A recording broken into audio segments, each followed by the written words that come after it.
En los últimos 4 meses se han llevado a cabo varias marchas y concentraciones en distintas ciudades del país. La primera en noviembre del año pasado en apoyo al INE y poco después una organizada por Morena en respuesta a esa primera marcha. Más recientemente se dio una importante concentración en el Zócalo en contra del llamado Plan B y replicada en distintas ciudades del país. Seguido, de poco después, una marcha de militares en retiro y en activo, protestando la situación que enfrentan las Fuerzas Armadas en el combate al crimen organizado. Y este fin de semana, una importante concentración en el Zócalo para conmemorar la nacionalización del petróleo el 18 de marzo. Héctor, ¿qué decir de estas marchas? Bueno, ¿cómo compararlas y contrastarlas? Hay dos cosas que comparar, yo creo.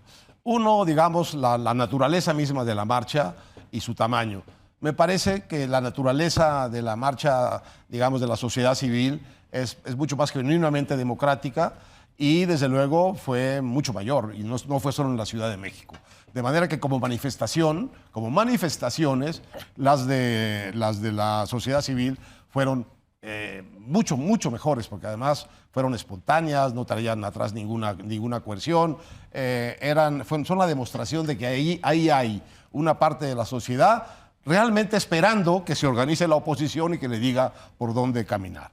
Entonces, de ese lado me parece claro que la sociedad democrática derrotó en su manifestación a la manifestación del gobierno, que fue, pues como digo, desfachatadamente viejopriista, ¿no? Le metió todo, el presidente les puso cuotas, etc. Entonces, desde el punto como manifestación, digamos, la del sábado, pues fue una especie de pequeña vergüenza, de un salto atrás en nuestra memoria. Pero lo que hay de organización y de poder, lo que había en el Zócalo del presidente y su concentración, es infinitamente mayor como organización y como poder que lo que había atrás de la manifestación mucho mayor, más espontánea y más genuina de la ciudadanía.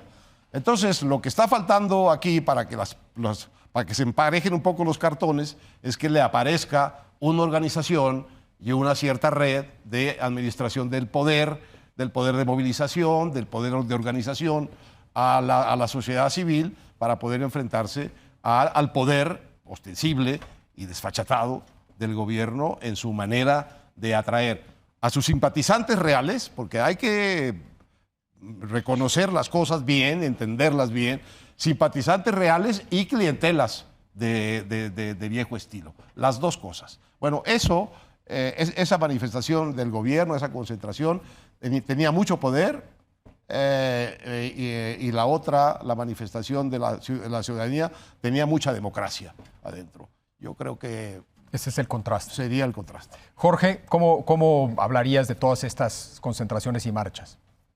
Yo creo que en efecto hay ese contraste que decía Héctor. En términos de números, pues el Zócalo a priori es el mismo. No creció. Sí. No, es el que hay, pues. Entonces, los que cupieron contra el Plan B y lo llenaron, pues son los que cupieron el 18 de marzo y que, digamos, lo llenaron también. Podemos discutir de la densidad en un caso y en el otro y hasta dónde se llenaron las calles aledañas, etcétera, pero es el mismo Zócalo y Madero sigue siendo Madero. Caben los que caben. 20 de noviembre, etcétera, etcétera. No. Entonces, es muy difícil, hay unas fotos muy divertidas y unos memes muy divertidos burlándose de este sonso de Martí Batres, muy chistoso, ¿no? Que eran 500,000 en la marcha del sábado y 90,000 en la otra, en el mismo Zócalo. No se entiende, pues. Yo creo que hay un primer... Yo creo que los dos eventos, las dos manifestaciones, llenaron el Zócalo y las calles aledañas. Fueron más o menos comparables por las fotos que hay y en estos días seguramente los periódicos, los medios, estarán haciendo sus cálculos y van a llegar a esa conclusión. Yo creo que no hay manera de llegar a una conclusión distinta. Ahora, el ánimo, pues sí, yo creo que vi en la tele, yo no estuve en ninguna de las dos, pero en fin, lo que veo es que el ánimo de la gente contra el plan B, un ánimo pues más entusiasta, etcétera. Pero yo subrayaría lo que dice Héctor. En la marcha de la expropiación del petróleo, había muchísima gente partidaria de López Obrador. Sí, claro. Sinceramente, honestamente, claramente entusiasmada, por las razones que sean, pero no comprados. Había muchos acarreados y muchos que no lo eran, o eran acarreados, pero también entusiastas. Y eso creo que nos dice mucho sobre lo que va a suceder ya en el 2025 si gana Morena la elección presidencial.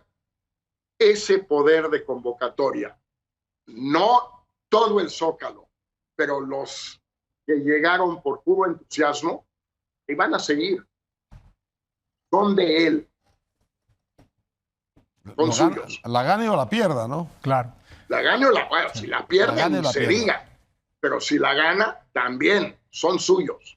Hubo un asunto que no quisiera dejar, que es que quemaron una efigie representando supuestamente a la ministra presidenta Piña. Me parece un acto de barbajanismo y de fascismo puro y duro. Eran un grupo de barbajanes, pero esto me parece que debe ser condenado. Me parece que lo ha sido en las redes, pero creo que tenemos que decirlo. Hay una relación entre la manera como el presidente se refiere y se ha referido a la Corte y a la ministra presidente y estos barbajanes que entienden así ese mensaje del presidente. Hay una relación entre eso. Y me parece que el que tiene que ponerle un alto a eso es el presidente. Claro. Bueno, tenemos que terminar aquí, ya se nos acabó el tiempo. Hasta aquí la edición de hoy. A nombre de Leo Zuckerman, muchísimas gracias por habernos acompañado y muy buenas noches.